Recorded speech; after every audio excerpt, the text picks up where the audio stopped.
Greetings, this is the man who pretends to be Charles Darwin, and I am in Amiens, France, and I'm reporting to you from the Jules Verne monument.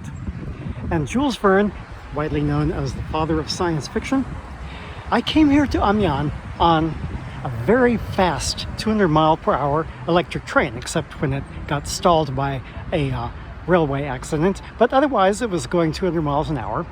And the idea would have fascinated Jules Verne of trains that could go that fast. And he would have been almost as amazed by that as he is by this digital camera inside of a phone in which I'm making this video. Now, for those of you who don't already know it, Jules Verne was considered to be the father of science fiction. And this is certainly the case with some of his most famous novels, especially 20,000 Leagues Under the Sea. I want to take you back to when I was in 6th grade, and I was a little kid. And I had read little kid books, and the first book that I read that was not a little kid book was 20,000 Leagues Under the Sea, English translation. And I was fascinated by it, and it made all the difference in my life in terms of being a scientist and a writer. But it wasn't just the science that Jules Verne captured. The science was very good, and it would have captured the attention of young readers, such as this boy being taught to read by his mother, and this other boy who is fascinated by reading. But also, it was not just the science, but it was also the adventure, and it was the psychology of some of the main characters. And one of these characters, of course, was Captain Nemo himself, who was who had a fight against all of humankind. We get the rest of the story of what that fight actually was in The Mysterious Island, which is sort of a follow-up to 20,000 Leagues Under the Sea.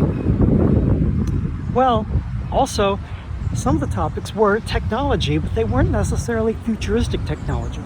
For instance, in Carpathian Castle, which is a little-known novel of Jules Verne, there was this lovelorn youth whose girlfriend had died, and then he climbed up this hill to this ruined castle, and he looked inside, and there she was, and she was singing just as she did in life. Well, what was going on with that? It turns out that it wasn't really her. It was just a flame slide projection of her and a phonograph recording of her voice. So, but those things had already been around for a couple of decades. And then there's the novel Mikhail Strogoff, in which a courier of the Tsar has to carry a message across Siberia. And the only technology really that was advanced there was telegraphs. And telegraphs had been around for many decades by the time Verne wrote about it.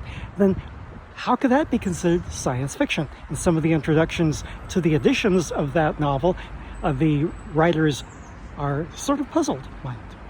Well, it turns out that what Verne was doing was actually not so much science fiction as adventure. And that's what really it was about, adventure.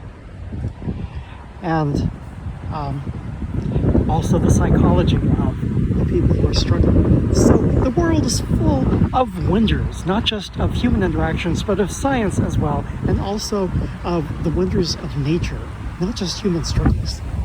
There's some occasional exceptions to this. For example, in one novel that you've probably never heard of, and that's a good reason for it, it's called Master of the World.